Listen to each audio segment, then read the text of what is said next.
Comienza Partida Doble, el programa de ciencias económicas por Radio UBA 87.9. En la conducción, Norberto Lema. Coordinación temática y columnas, Andrés López y Oscar Cetrángolo. Producción, Unidad de Comunicación Institucional de la Facultad de Ciencias Económicas de la Universidad de Buenos Aires.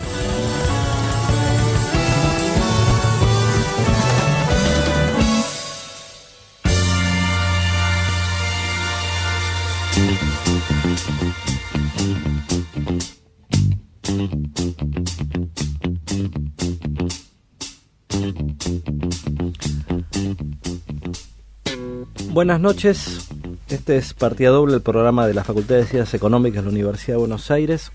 Mi nombre es Andrés López y mis compañeros me han dejado solo y un poco resfriado.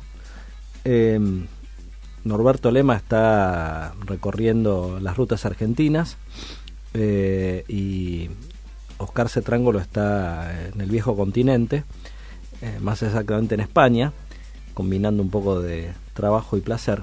Así que los voy a acompañar yo esta noche y tenemos un invitado de lujo con un programa que grabamos con Oscar el viernes pasado. Así que por suerte no hubo ningún cambio dramático del viernes hasta acá y más o menos las cosas que dijo el invitado todavía se mantienen. En este país todo puede cambiar muy rápido. Arrancamos con un tema que propuso Oscar a la lejanía, un clásico de Lou Reed, Caminando por el lado salvaje, y después volvemos.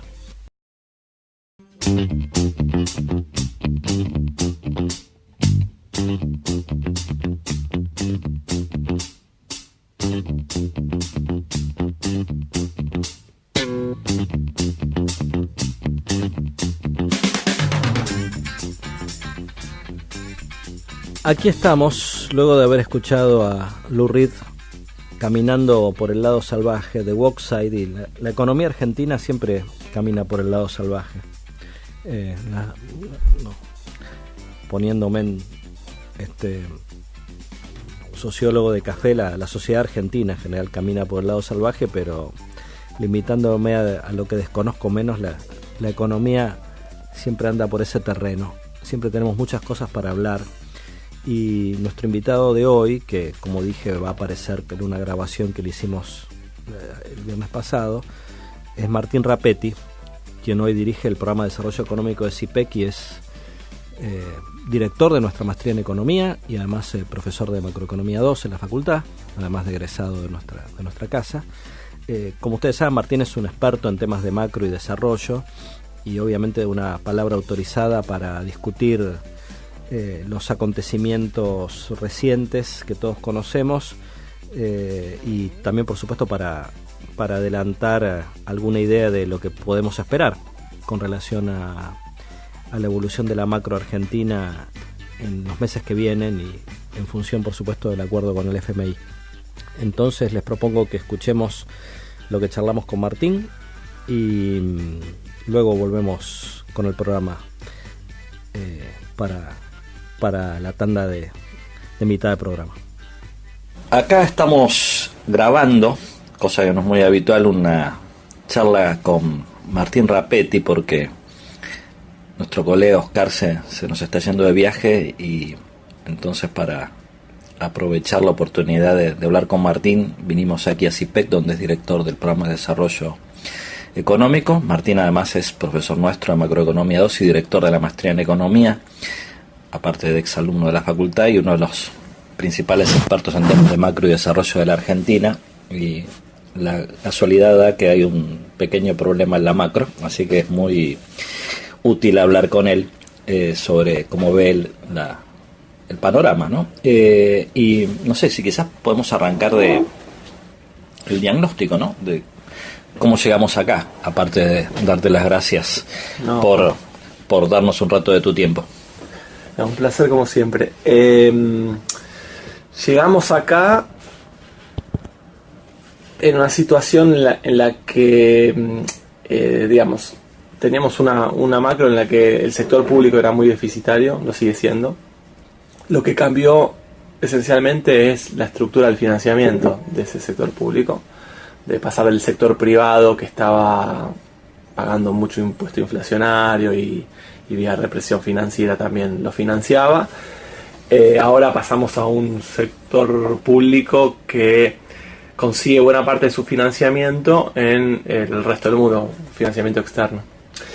Y es interesante notar que el sector público necesita una buena cantidad de recursos, algo así como más de 5 puntos del PBI de financiamiento, pero no los necesita en dólares, los necesita mayormente en pesos, como un punto del PBI lo necesita en dólares, el resto lo necesita en pesos. Y entonces el sector público es uno de los que está trayendo el principal proveedor de dólares a la economía, que por otra parte este cambio de financiamiento ha hecho que, producto de esta dinámica de que se abrió la economía financieramente y que el sector público está siendo muy agresivo en la captación de fondos, pero además de que las tasas de intereses hasta acá habían sido bastante altas, se generó un atraso cambiario importante y eso derivó en un déficit de cuenta corriente muy importante. Entonces terminamos en una situación donde tenemos dos déficits importantes, que son el déficit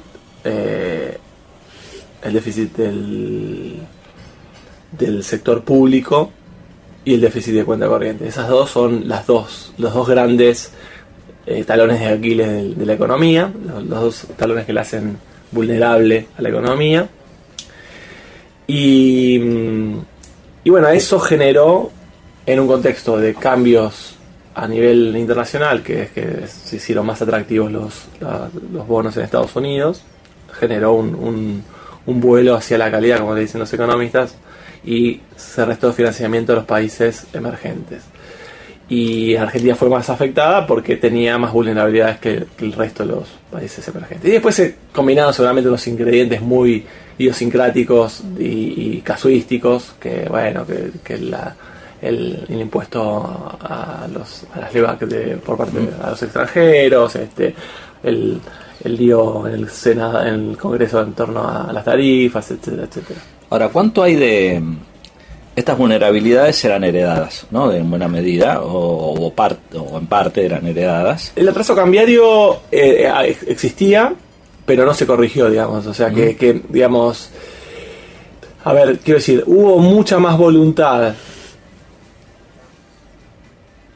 o percepción de que había que corregir el déficit fiscal que el atraso cambiario era un problema. O sea, el atraso cambiario yo creo que no se lo percibió como un problema, se convivió tranquilamente con él. Bueno, es que lo hablábamos ayer con colegas, siempre el argumento de varias personas del gobierno era que si en algún momento el problema del déficit de la cuenta corriente emergía y se cortaba el financiamiento, el tipo de cambio flotaba, ¿no? Exacto. Digamos, pero después parece que flota manontropo, ¿no? Digamos, pero flotó. Es que ese es un muy buen punto.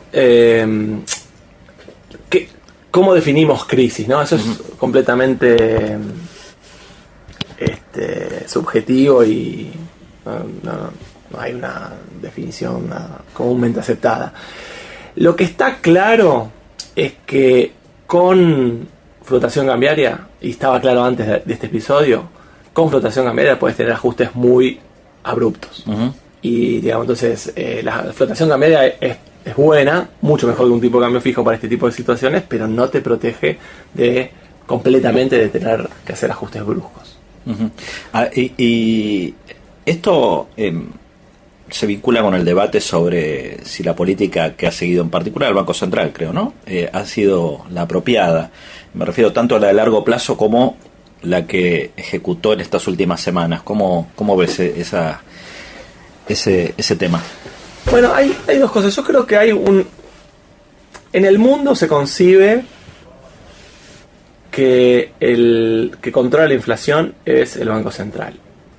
Es cierto que en el mundo la inflación no es un problema. Entonces, cuando vos tenés 2 puntos de inflación, o sea, no te das cuenta quién controla la inflación, por último, quiero decir, o sea, porque sube un poco más. Y obviamente el Banco Central es el que se encarga de eso. Cuando ve presiones inflacionarias, el Banco Central reacciona.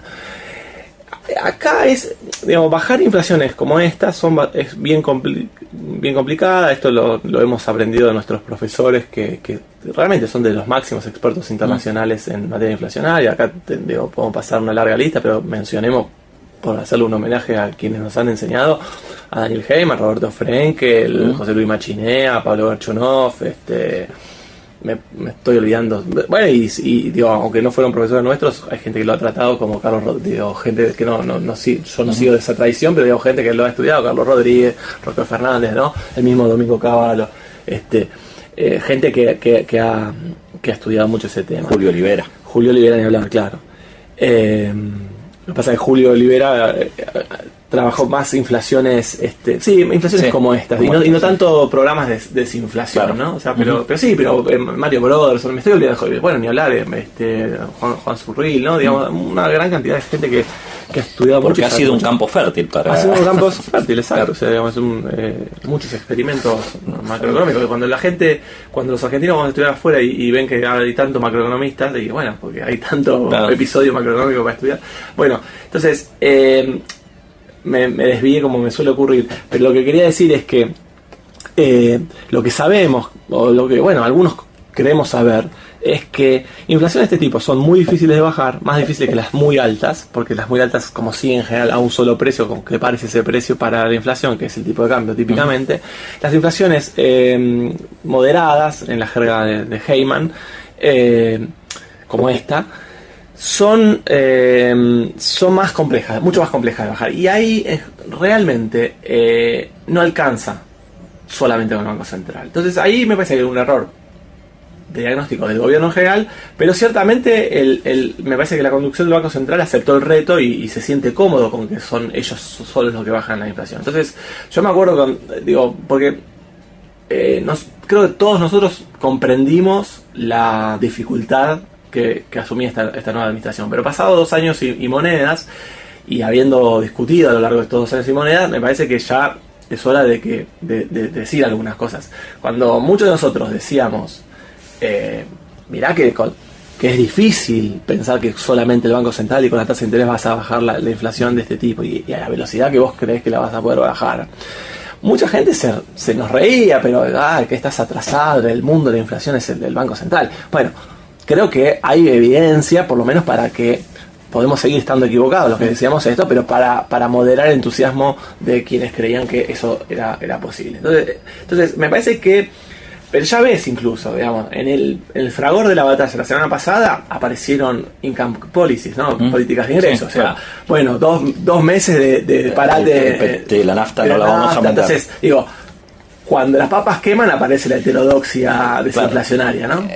Bueno, y vos en nuestro blog Alquimias escribiste tempranamente un comentario sobre la visión de Sturzenegger respecto de que los ajustes tarifarios no eran inflacionarios, ¿correcto? Digamos, cosa que ahora han asumido que sí lo son, ¿no?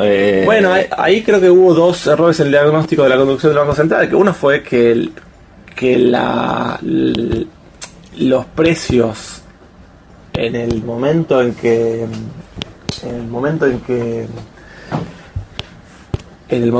asumían habían incorporado al dólar ULU, ¿verdad? Ese primer diagnóstico fue errado, porque después de soltar el cambio y que el dólar pasó creo que de 9 a 16, una cosa así, ahí tuvimos una aceleración inflacionaria importante. Y después, como vos decís en el blog de Alquimias, también ahí discutimos el hecho de que así como subas el tipo de cambio pueden hacer la inflación, hay un pass-through a precios, también hay un pass-through en tarifas, y ahí hubo toda una discusión de si había un análisis de equilibrio parcial. O sea, decían que los que pensábamos que una aceleración inflacionaria por la suba de las tarifas iba a ocurrir, nos llamaban economistas de equilibrio parcial, mientras que los economistas de equilibrio general, los que miran el todo, correctamente pensaban que no iba a tener impacto sobre el nivel general de precios y la aceleración inflacionaria. Yo creo que eso también mostró ser, digamos, que los de equilibrio parcial teníamos razón. Sí. O sea que los que miran el todo, ya nada. No sé si no quiero decir eso, pero no, digo, a ver, digo, esto no es un Boca River, o sea, somos economistas, tenemos diferentes por ahí marcos teóricos, pensamos las cosas a veces distintas, interpretamos los hechos de forma distinta, pero sí creo que yo le decía a Andrés que digamos, si bien uno simpatizaba, era empático con las dificultades que habían asumido esta gestión, pasaron 2 años y medio, y en el medio hemos discutido, y en esas discusiones en buena medida me parece que tendieron a ignorar algunas advertencias que se les hicieron. ¿Pero no pensás que ese es el problema? Que para algunos esto es un Boca River y para otros tratan de resolver los problemas. Yo veo mucho Boca River y me resulta terrible porque digamos, yo he sido muy crítico pero digamos no es que lo digo acá en soledad, sino que vayan y miren las cosas que escribí públicamente de la gestión anterior a la de Macri. Advertí un montón de problemas, hablé de la macroeconomía del populismo, hablé de que se iba a venir una crisis cambiaria cuando vino. Sí, o sea, sí. Señalé las cosas que me parecían que estaban mal. Empaticé con este gobierno, con las dificultades que asume este gobierno, y además con la honestidad intelectual. O sea, acá se blanquearon los problemas estadísticos, o sea, digamos, había un montón de cosas que este gobierno hizo bien, pero bueno, yo como economista creo que nuestra función, nuestro rol social es decir lo que pensamos con honestidad y con respeto, y eso lo hice a lo largo de estas 2 años de gestiones del gobierno de Macri y la nueva conducción del Banco Central. Y bueno, me parece que hay que hacerlo porque es ayuda y debo decir que, no sé si ayuda, yo siento que hay que hacerlo. Y bueno, a veces son más receptivos, a veces son menos receptivos. Yo la verdad nunca tuve vos Oscarcillo, ¿no? La responsabilidad de estar en una función pública y muchas veces alguna crítica la pueden tomar como que los estás lastimando, que los estás perjudicando. Y yo esa vivencia no la tuve, no lo sé cómo es, pero yo creo que desde este lado que hay que decir las cosas con respeto. A mí me parece muy agudo el comentario de Oscar, porque incluso saquemos al gobierno, perdón. Es Boca arriba. Él fue grave. Un chiste de madre judía me está haciendo. A veces uno está en Twitter, medio que nosotros frecuentamos, uno ve a alguna gente que defiende la política central y pareciera que la cuestión es que vos no leíste ciertos papers más recientes, ¿no? Y que entonces, efectivamente, y en lugar de estar pensando cómo resolver los problemas, pareciera que se trata de una disputa en el campo teórico, sobre quién tiene el modelo apropiado. Y están desesperados porque la realidad convalida el modelo teórico y no usa el modelo teórico. Sí, pareciera un poquito de eso, ¿no? Pero bueno, todos los gobiernos terminan siendo susceptibles pareciera que sí, ¿no? Algunos lo hacen con mejor, lo disimulan un poco más o lo tratan con mejores maneras, otros te golpean más fuerte. Pero incluso pasa, me parece, yo porque tengo muchos amigos que por ahí simpatizan muy profundamente con el gobierno, y cuando uno hace una observación crítica saltan con mucha vehemencia. Viste que se creó este concepto que a mí me parece medio peyorativo, el de Corea del Centro, sí, ¿no? exactamente. Entonces, ¿viste? Corea del Centro puede ser que haya, pero quiero decir, o sea, podés ser crítico de las cosas, y creo que el rol del intelectual, del técnico, es tratar de desprejuiciarse y dejar de lado un poco las simpatías políticas para tratar de observar las cosas con objetividad. Sí, a mí me parece que cuando uno está en el gobierno tiene que saber diferenciar las críticas de mala leche, las críticas por prejuicio ideológico y las críticas que son críticas porque las cosas se están haciendo mal, ¿no? Nos reencontramos en unos minutos y le preguntamos a Martín ahora de cómo ve lo que viene. O sea, que hemos hablado hasta ahora de lo que pasó hasta este momento.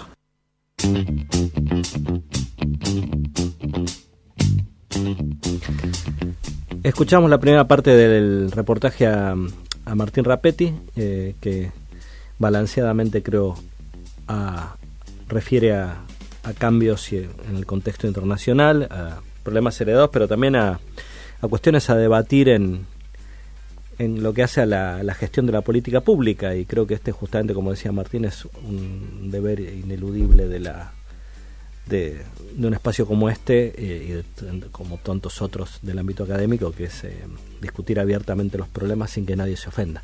Vamos a la tanda y luego volvemos con un tema y después seguimos con la segunda parte del reportaje, Martín. Estás escuchando Radio UBA 87.9. El saber también está en la web www.radio.uba.ar. Entrevistas, notas y todo lo que pasa en la nueva página de Radio UBA. El saber está en el aire. Inicio del espacio publicitario. Noticias de la UBA. ¿Dónde, cuándo y cómo? Las actividades de las 13 facultades, el CBC, los institutos, los hospitales, los colegios, están en Noticias de la UBA, con la conducción de Geraldine Murisasco. Noticias de la UBA, de lunes a viernes a las 8 por Radio UBA.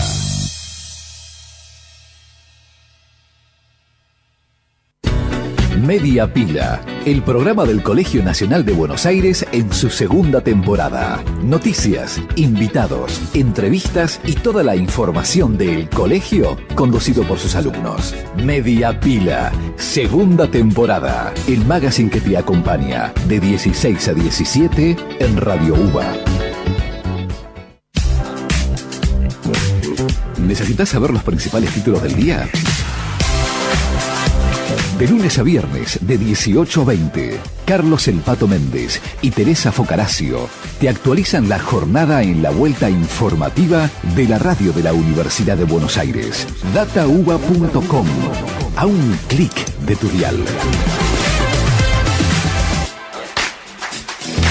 Los miércoles, de 20 a 21, escucha Conversaciones desde la Cátedra, un espacio de derecho con la conducción del doctor Alberto Dallavía. Debate, opinión y la Constitución como herramienta igualadora.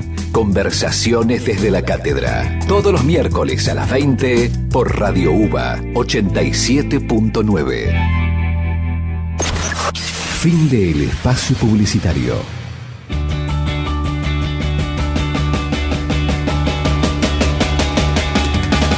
Somos el resultado de nuestro esfuerzo. Somos parte, como vos, de la Universidad de Buenos Aires. Radio UBA, donde la universidad se hace sonido.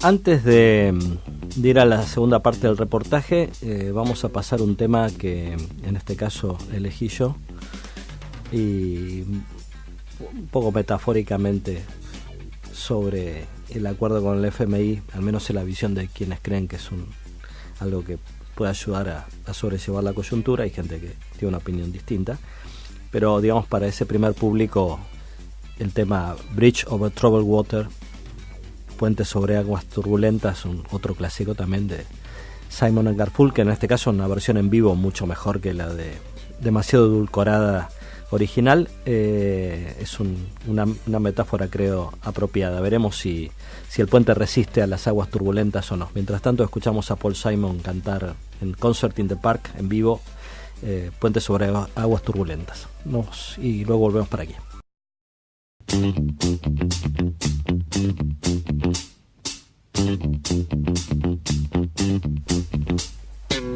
Estamos de vuelta con partida doble y pasamos a la segunda parte del reportaje que hicimos con Martín Rapetti, hablando sobre la macro argentina. Lo escuchamos y volvemos para el cierre. De vuelta acá con Martín Rapetti. Y ¿cómo ves lo que viene? Tenemos un viejo invitado de vuelta en la mesa, viejo conocido, que nos va a dar sus consejos y sus... La primera vez que me llaman viejo. No. Yo digo un viejo invitado en la mesa de la política económica, ¿no? Un protagonista de nuestra historia, el FMI. Ese. Y entonces, ¿qué viene? A ver, creo que el acuerdo con el fondo, bueno, lo tenemos que ver cómo va a ser y ahí dependerá un poco, pero me parece que en principio no es una mala noticia porque es conseguir financiamiento más barato que en el mercado y seguramente habrá alguna presión para que no sean diletantes en algunas correcciones. Entonces eso no me parece en sí mismo malo. Además sirve como elemento coordinador cuando ves que el fondo está participando. Eso estabiliza un poco los flujos de capital, que es algo que necesitamos. Obviamente eso va a tener una repercusión política, obviamente, y ahí el feedback entre política y economía en situaciones frágiles puede derivar en algo que no sea del todo bueno. Y creo que digamos que es claro que lo que viene ahora es, por lo menos en la tendencia de corto plazo, es más inflación y menos crecimiento, como dijo el ministro Duhovne. O sea, acá hay una cosa importante, sobre todo si hay algún alumno estudiando. Lo que hablamos en la primera parte, que teníamos mucho ahorro externo, ese ahorro externo, ese déficit de cuenta corriente, lo que creemos que va a pasar ahora es que va a tener menor financiamiento, entonces se va a tener que achicar. Si teníamos 5 puntos de déficit de cuenta corriente, va a tener 2, 3, no sé, de déficit. Sí. Eso implica eso. Típicamente en la Argentina y en otros países de la región, en el corto plazo se corrige con menor demanda de importaciones, ¿no? Entonces la actividad económica va a desacelerar. ¿Cuál es el mecanismo? El mecanismo típicamente es tipo de cambio que va por arriba de precios que van por arriba de salarios, salario real que cae contra el gasto, dígase Alejandro, ¿no? Y a otros mecanismos más, pero la tasa de interés más alta jugará también un rol, pero yo creo que el principal mecanismo es ese. Y entonces ahí se va a reducir el ahorro externo por esa vía. Entonces podemos entrar en una trayectoria de menor crecimiento o recesión, eso lo veremos con el correr de los días, porque ya estábamos en una trayectoria de por ahí crecimiento de 2, ahora estamos, no sabemos a dónde vamos, 2, 1, no sé dónde terminaremos, o menos. Y ahí entra la política, ¿no? O sea, año electoral, hay que ver cómo va la selección argentina en el medio, ¿no? Digo, todos esos elementos que pueden alimentar el... Pero quiero hacer un punto importante que creo que sería lo ideal desde el punto de vista estrictamente económico. Ya que ahora se está pagando el costo de esta corrección de precio relativo, que era lo que estaba causando el atraso cambiario, yo creo que es central preservar este precio relativo, o sea, este tipo de cambio. Porque si uno logra preservar este tipo de cambio, este ajuste de cuenta corriente que acabamos de decir va a tornarse gradualmente en un mecanismo más virtuoso, que es la economía va a empezar a expandir su producción transable, entonces va a haber se va a mejorar el déficit de cuenta corriente, pero de manera expansiva, va a aumentar las exportaciones. Subiendo las expo y no contrayendo las impos solamente. Y sustituyendo alguna parte de las impos que se... Entonces, ese es el canal clásico cuando se convalida, ¿no? el precio relativo. Devaluás, es contractivo y en el medio plazo, o al correr de los meses o un poco más, vos tenés que se mantiene ese nuevo saldo de cuenta corriente, pero de una manera expansiva, y eso es lo que tenemos que lograr. ¿Cuál es el camino para vos, el mejor camino, no hay un camino ideal, de mantener el tipo de cambio real?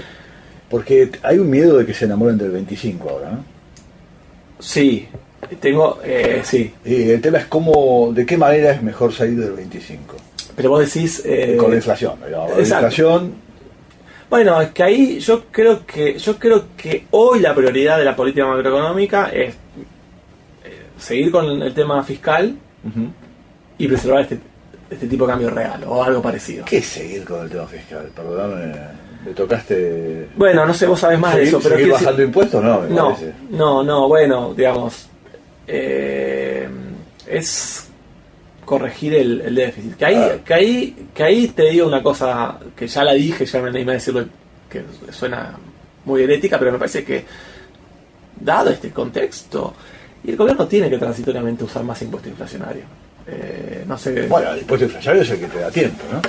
Exacto. Sí, claro. O sea, digo, yo creo que sinceramente entre estar financiándote al 7-8% en dólares para financiar un déficit muy elevado, yo usaría un par de puntos. Pero Martín, cuando el gobierno habla de gradualismo, es un eufemismo de impuesto inflacionario. Pero lo usó menos hasta acá de lo que venía usando. Lo usó, sí. Lo que podría haber usado. Dijo que lo iba a usar menos de lo que lo terminó usando y al final Lo usa un poco más. Lo usa un poco más. Pero quiero decir, este nuevo contexto de mayor inflación que veníamos teniendo, digamos, a partir de la devaluación, me parece que te abre la puerta para que uses adicionalmente un poco más de... No, seguro, no. Mi pregunta anterior era porque me da un poco de miedo los debates internos al equipo económico ampliado acerca de qué manera preservar el tipo de cambio real. No, bueno, yo creo que por eso yo no contesté esa pregunta. Yo creo que, digamos, vos me llevaste al terreno fiscal. Me tocaste ahí. Te toqué ahí. Pero, digamos, volviendo al yo creo que algún ajuste fiscal es imperioso, digamos, ¿no? Digamos, tenemos que ver el timing, dónde cortar, todo eso, pero es obvio que se necesita. Pero en materia de tipo de cambio real, que me parece es un objetivo que tiene que ser prioritario, eso pone a la desinflación en un segundo lugar. Entonces, primero es convalidar, preservar ese tipo de cambio real y después arrancar una política desinflacionaria. Yo creo que uno podría empezar a final de este año, cuando una vez que se materializó un nuevo nivel set de precios relativos y además donde ya por suerte hiciste buena parte del ajuste tarifario, creo que te quedaría transporte solamente, ¿no? Y un poquito de energía. Sí, transporte donde quedaría más atrasado. Bueno, pero no es algo que se va a resolver un año electoral, claramente, ¿no? Digamos, es más político. Claro. Por eso, entonces, ahí podés empezar un sendero desinflacionario, que creo que podés usar metas, pero metas que sirvan para coordinar, no metas que no sean creíbles, y yo las pondría anuales esas metas, ¿no? Porque una vez que te quedaron atrasadas, después no te sirve más y estás en todo este merengue de que las tenés que cambiar, ¿no? Entonces, ¿cómo tendría que ser ese? Bueno, el tipo de cambio no tendría que ir debajo de la inflación, obvio, de acá en adelante, y cómo hacerlo, no usaría un crawling peg, pero dejaría que el tipo de cambio manejado, una flotación administrada, vayas a veces arriba, a veces abajo y lo vayas más o menos conservando. Ahora, hay un par de preguntas. Una tiene que ver con algo que creo que mencionaba Oscar también y vos también recogías, que es que existe otra opción, que es que el Banco Central se pare ahora en este nuevo techo de 25 y mantenga una política de altísimas tasas de interés y trate de forzar metas inflacionarias inalcanzables, ¿no? Es decir, en lugar de dejar que la inflación se mueva un poco, incluso con el beneficio que mencionaba Martín, vuelva a la estrategia previa. No sé cuál grado de probabilidad uno le asigna a esto. No sé, me preocuparía mucho que volviéramos a 2016-2017. Sería un error, o sea, volver a hacer lo mismo que se hizo antes y atrasar el tipo de cambio, que el tipo de cambio también siendo el ancla con el que... Sí, esa discusión pareciera que no quedó saldada dentro del equipo económico. Hay que ver qué posición toma el fondo, ¿no? Los técnicos del fondo. Vos no estás, es curioso, ¿no? Que economistas que nos creemos heterodoxos ahora pongamos más fe en el fondo que nuestros funcionarios. Yo tengo entendido que el fondo ha dicho que el tipo de cambio flote, que a mi juicio, o sea, flote en serio, que no haya un nivel, y yo creo que eso para mí significa que tenés que tener un tipo de cambio que te haga una cuenta corriente más sostenible. Entonces, claro. Pero yo, si bien simpatizo con eso, le agregaría el tema de algo que hablábamos antes, ojo con cómo flotás, porque esta economía no resiste o sea, no somos Chile, o sea, que además a Chile le afecta, pero digo, tenemos que controlar más la flotación. Entonces, que el mercado vaya guiando, pero además la verdad que el mercado va también detrás de los incentivos que le pone la política monetaria, porque si vos pones unas tasas muy altas, das mucho espacio para el carry trade y la apreciación de corto y después la corrección abrupta. Entonces, claro. Me parece que el tipo de cambio real tiene que ser un objetivo a mirar. ¿Y vos cómo ves el fondo? ¿Lo ves más flexible o lo ves tan duro como siempre?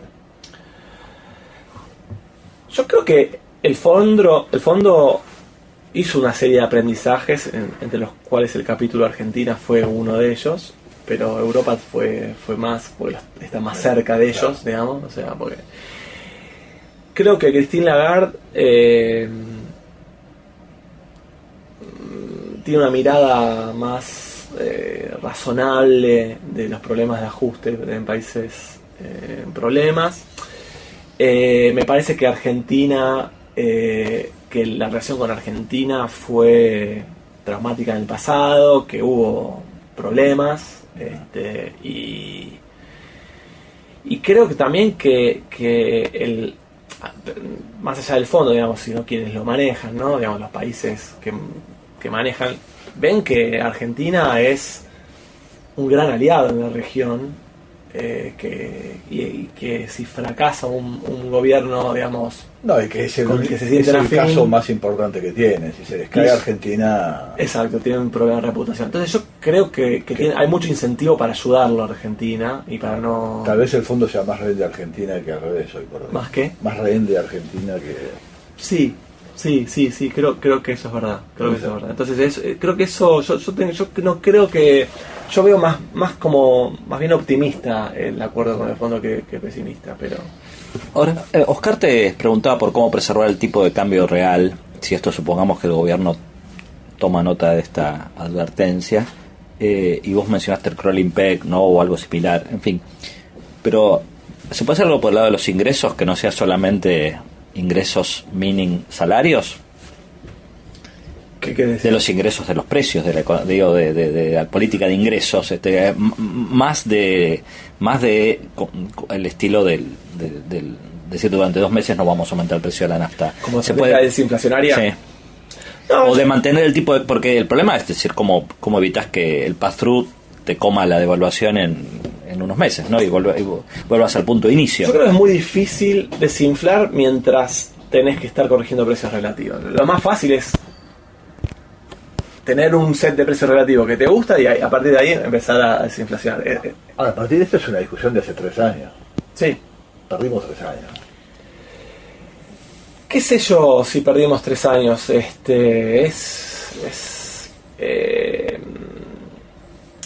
No era fácil. Yo creo que el problema es que hubo demasiado tiempo. Yo creo que hubo un diagnóstico errado. Que hubo más fe en lo que se podía pasar. Probablemente no hubo estas críticas le han hecho varios de que no hubo un superministro, no hubo una persona, me parece que tuviera una mirada de equilibrio general aquí, ¿no? Pero no en el sentido de la palabra, digamos, o sea, de los modelos del central, que tenés que hacer ajuste tarifario y eso va en contra de la inflación, y que tenés que corregir problemas de regulación del comercio, y eso funcionar en equipo. Sí, Sí, y era claramente una situación que reclamaba eso. Sí, claro. Entonces, bueno, nos vamos con alguna pequeña dosis de optimismo y puesta en el FMI, que nos va a ayudar, aparentemente. Salgamos a pintar las paredes. Bienvenido. pero Oscar es un pesimista nato, entonces con el simple hecho de que haya puesto una cara de no sé, es como que es un... Vale, la audiencia no le ve la cara, pero nosotros... Por eso se lo cuenta a la audiencia. O sea, está muy bien, está muy bien. El escepticismo de ese triángulo es una buena medida. Buena medida. Gracias, Martín. No, Genial, por favor. gracias. Chao. Escuchamos la última parte del reportaje de Martín Rapetti, súper interesante, su análisis y, en fin, como decíamos un poco en broma, ahora nuestra fe está puesta en el FMI y la posible ayuda no solo financiera, sino también a ordenar un poco algunas de las decisiones difíciles que tiene que tomar este gobierno. En fin, los tiempos cambian evidentemente para todos nosotros. Vamos con la agenda. Tenemos mañana un evento que organiza el Departamento de Economía. Mañana miércoles 23 de mayo, 19 a 21, aula 212, va a hablar un colega y amigo, Juan Carlos Salac, que es presidente de la Comisión Nacional de Comercio Exterior, sobre Argentina, política comercial e integración al mundo, con comentarios de Ricardo Carchiofi, profesor de nuestra facultad, y moderación de Priscila Ramos, también de nuestra facultad. Mañana no se lo pierdan si quieren entender un poco cómo ve el gobierno la cuestión de la integración al mundo hoy, de 19 a 21 en la aula 212. Tenemos luego el sexto Congreso Internacional de América Latina y nuevos desafíos en el ámbito regional y mundial. Es un congreso que se propone reflexionar sobre la realidad del continente, una perspectiva multidisciplinaria, continuando una serie de congresos previos y bajo la organización del CEILADE, que es un centro de instituto de investigación de nuestra facultad, muy reconocido. Esto es el 24, 25 y 26 de octubre del 2018, es la convocatoria de trabajos. Los trabajos se reciben hasta el 29 de junio de este año y para los abstracts y la presentación de trabajos completos el 21 de septiembre del 2018. Entonces los invitamos a todos los que trabajan sobre temas de América Latina y sus desafíos desde perspectivas históricas, económicas, sociopolíticas, enviar trabajos para este congreso al CEILADI a ceiladi@gmail.com. Tenemos finalmente dos eventos próximos, 23 y 30 de mayo, 19 a 21, curso Mi Primera Declaración Jurada, impuesto a las ganancias y bienes personales. Hay que inscripción previa enviando sus datos a contacto.graduado@fc.ua.ar. Y finalmente tenemos una presentación el ministro de Cultura de la Ciudad Autónoma de Buenos Aires, Enrique Baugadro, y del coordinador del Instituto Nacional de Artes Escénicas, José Miguel Onaindia. Pensar la cultura para construir el futuro, una mirada desde la gestión pública, el martes 29 de mayo, la semana que viene, a las 19:30, Enrique Baugadro, José Miguel Onaindia, dos personas muy conocidas en el ámbito de la cultura en la Argentina. Moderan Diego Berardo, que es director del Sábato, del Espacio Cultural de la Facultad, y Héctor Jagroski, Observatorio Cultural de la UBA y de la Maestría Administrativa de la Organización del Sector Cultural y Creativo de la Facultad. Nos despedimos y los dejo con un tema vinculado con las convocatorias al Mundial. Dado que todo el mundo está esperando ser llamado, parece, yo también me postulo, de paso, estoy veterano, pero todavía puedo correr un poco. Un viejo tema de Blondie que se llama Call Me, así que todos los que están esperando, dedicado a todos los que están esperando el llamado de San Paoli. Chau, nos vemos la semana que viene.